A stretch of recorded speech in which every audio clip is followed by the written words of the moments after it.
Section 3.4 Histograms.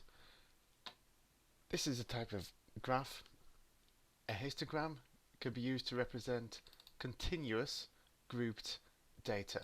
It's very important you know that it's not appropriate for all types of data, only continuous grouped data. Earlier in the course we looked at types of data and continuous or discrete data.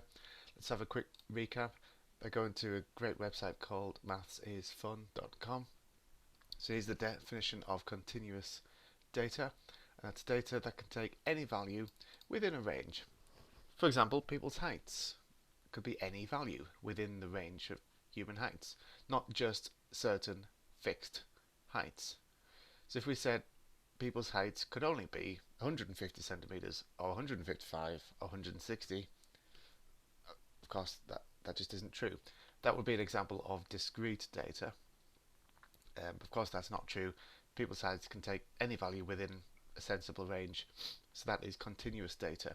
This diagram also reminds us that data is divided up into quantitative data and qualitative data. So qualitative data is not numerical. So if you did a survey and the responses to the survey were words, responses like, in this example, it was great fun, so words, then that is qualitative data. You can't do any numerical calculations with that. The opposite is quantitative data, which you can do numerical calculations with. So there's two sections of quantitative data. There's discrete data. For example, it can only take certain values. It doesn't have to be whole numbers, but if it's limited to a list of certain values, then that's discrete data. But if it's not limited, if it could take, in theory, any number within a given interval, then that's continuous data. So when you're measuring people's heights, you can go to as many decimal places as you want to. It's not just whole numbers or not just one decimal place, as many as you want, so that kind of makes it continuous. Another important point is it does not have any gaps between the bars at all. Only if one of the classes had zero frequency, only then would there be a gap between some bars. Generally, it gives a good picture of how the data is distributed. That's why we draw histograms. It helps us to see how the data is spread out, distributed, where most of the data is, and so on.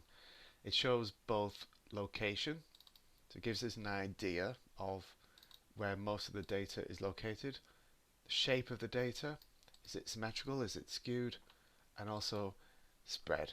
Is it very consistent around a certain point, or is it very spread out? So very useful, gives us a lot of data. Histograms are drawn a lot in statistics. So a key point coming up now, and this is where there might be a misconception, possibly from GCSE maths. The area of the bars in a histogram are proportional to the frequency in each class. So it didn't say equal to, it says proportional to.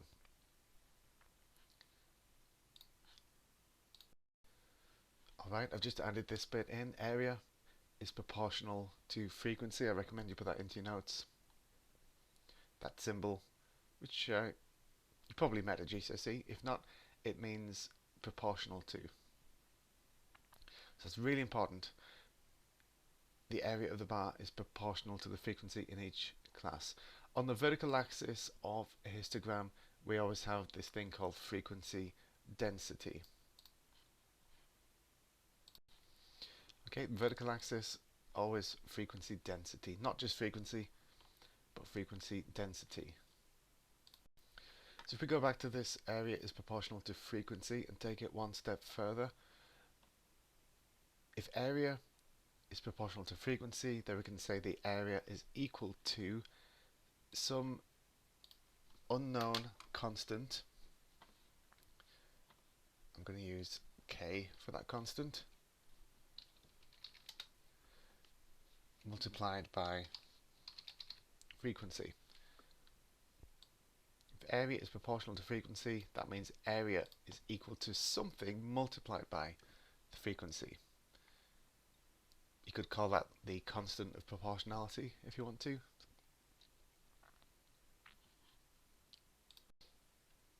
Right, just going back to my little diagram down here, frequency density on the vertical axis, and then the data variable on the horizontal axis. Notice there's no gaps between the bars. Then for each group we need to know the class width of each group, and we're going to use that because these are rectangles, of course, and the class width multiplied by the height of that class, and because height is frequency density, that tells us that class width multiplied by frequency density equals area. Alright, so here it is, class width multiplied by frequency density gives us the area, just area of a rectangle. That's what we're finding there, length of the base times the length of the height.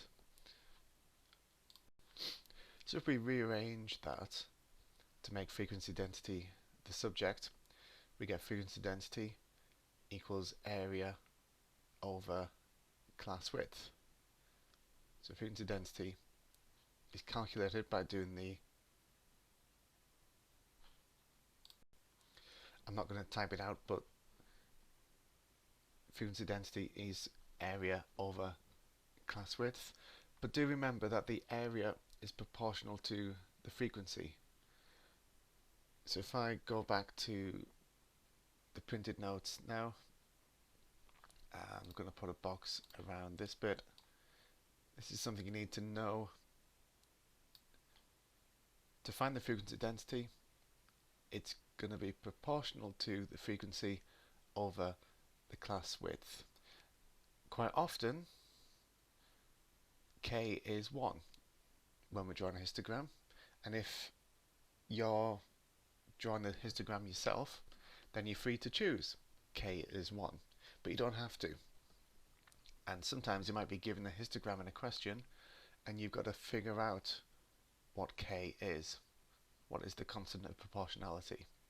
So in general, frequency density is proportional to frequency over class width. So often k is 1, which means frequency density is equal to frequency over class width. That's only if you're in charge of drawing the histogram. You can choose to let k equal 1. If you're given a histogram partly drawn, then k might not equal 1 in that histogram, and you've got to be careful and work out the value of k first.